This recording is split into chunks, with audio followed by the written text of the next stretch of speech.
Welcome to Ramadan Books in Nadia's Nook. Today, we're reading The Best Eid Ever by Asma Mobin-Uddin. This book is all about a little girl celebrating Eid, but she's sad because she misses her parents who are away at Hajj. Have you guys ever missed your parents?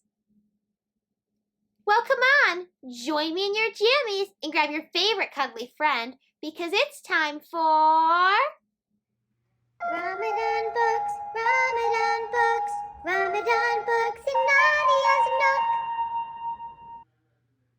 Welcome back to my Nook, everyone. Are you guys all comfy in your jammies? Great, me too. Who's ready to read? Bismillah, let's begin.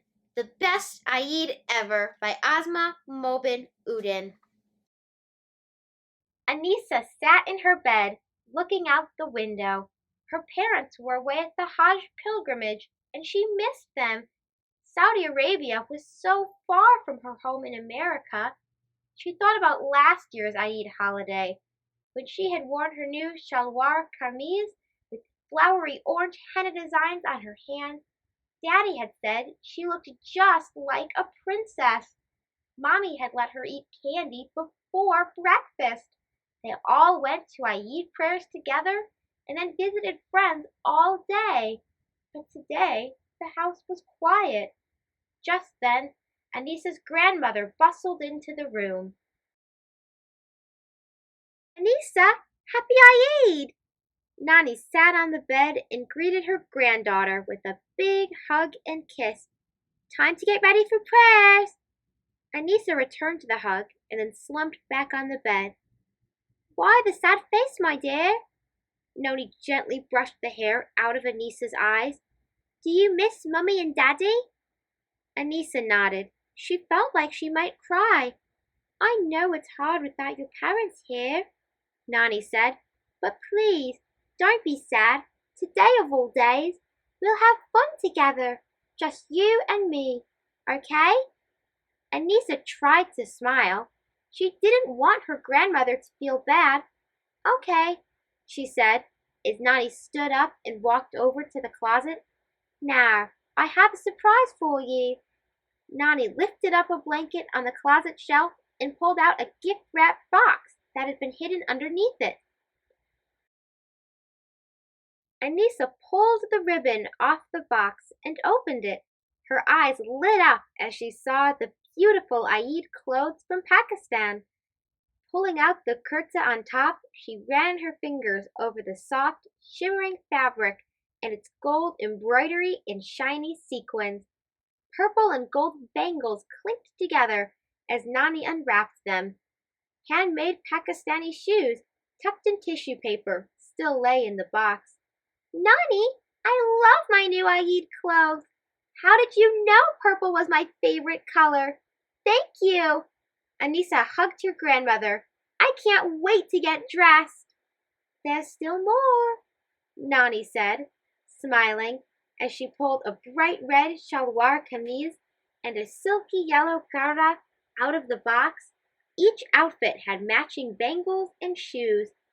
There are 3 sets of clothes, one for each of the 3 days of Eid. Now, which one do you want to wear to prayers this morning? The purple one! Nani smiled.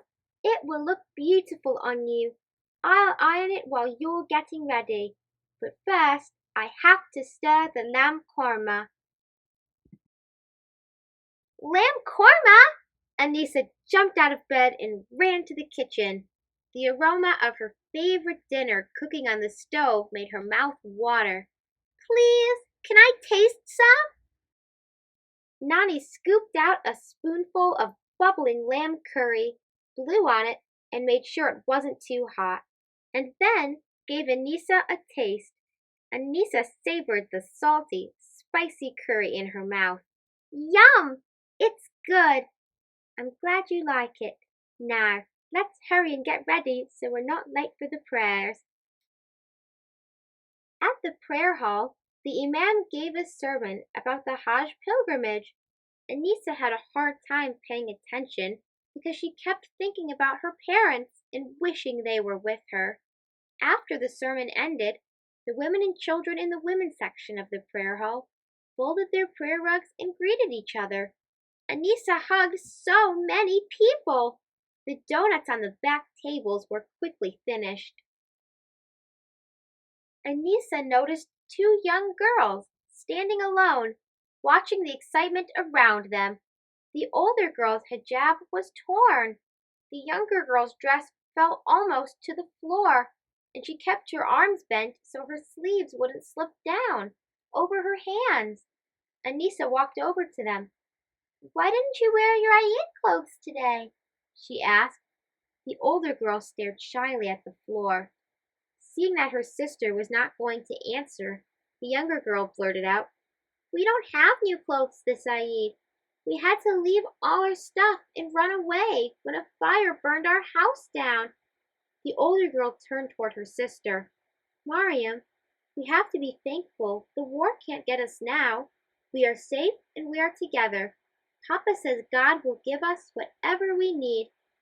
"I wish Papa was here with us now, but ever since we came to America, he always has to work," Mariam told Anissa. "He even had to work on Eid, but later he's going to bring Zainab and me candy, and we're going to the mosque together for the afternoon prayers."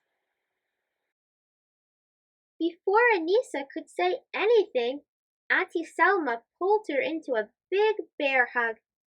"Anissa, Betty, Eid Mubarak, my dear. Happy Eid. You look so pretty, mashallah, as God has willed. You and your Nani come and visit me today, okay?" Anissa was swept up by other aunties and friends in hugs, kisses, and greetings. While hugging Auntie Barak, Anissa saw Mariam pick up a piece of donut off the floor. The girl looked around quickly, then she put the donut piece into her mouth and licked the sweet glaze off her fingers. As people were leaving the prayer hall, Anissa kept looking back at the girls. Finally, she let go of Nani's hand and went back over to them. She didn't know what to say, but she couldn't leave without talking to them again. Hesitantly, she asked them, "Maybe we could play together sometime?" Instantly, Mariam's face lit up. "Sure," she said, flashing a bright smile. Zainab continued to look at the floor. Where do you live now?" Anissa asked. "In the apartments by the mosque," Mariam answered. Zainab lifted her head to look at Anissa. A small, shy smile crossed her face. "In number 63. A motherly woman ushered her three children and Zainab and Mariam out of the prayer hall. At home that afternoon, while Nani was heating up the food for dinner, Anissa told her about the girl she had met. Nani listened quietly. "Sometimes, when families leave their homes because of war or other bad problems, they have to leave behind everything they own," Nani told her. "Many families have to come to America as refugees, looking for a safe, good place for their children to live and grow up." "Does God help these families?" "Of course, my dear. God helps everyone." Nani was stirring the curry, but sometimes not in the way you might think. Instead of just taking away the bad times, He might send good people to help them through the bad times. Meanwhile, the families have to work hard and trust that God's help is always near. Nani opened the oven door to check on the roti. "Do you remember the story of Prophet Abraham, his wife Hajar, and their baby Ismail?" Anissa nodded. Mommy and Daddy had told her that many of the lessons of the Hajj pilgrimage were based on this story. Prophet Abraham's family trusted in God, even in very difficult times, and God always took care of them. Nani and Anissa said a prayer for Zainab and Mariam's family. Then, Anissa told Nani about a plan she had made. Later that afternoon, as shadows lightened across the city, Muslim families were leaving the mosque after praying the Asr prayer. Anissa, sit quietly. Someone will hear you, Nani whispered to her granddaughter as they crouched behind the bushes outside the apartment building next to the mosque. Here they come. Duck down. Through the leaves they saw the two girls and a man stop in front of the decorated baskets, neatly arranged on the cracked stoop in front of their door. What is this? In surprise, the man read the attached card. Happy Eid to Mariam, Zainab, and their papa. Anissa felt as if she might burst with excitement. Would they like the presents? Zainab and Mariam opened the baskets. Wow! Beautiful clothes! Look at all the sparkles on this yellow shirt! What a pretty red outfit with matching bangles and shoes! I can't believe this, the man said softly. Lamb and chicken, rice and vegetables, even desserts and candy. Who could have left all this? Papa, help us carry the baskets inside. Mariam was trying to drag a basket across the sidewalk. Put them down, girls, their father commanded. We don't take charity. Their father paused. Then Mariam asked softly, But can I keep the yellow clothes? I love yellow. And what about these sparkly bangles? No, my dears, their father spoke again. You know that a Muslim does not beg from others.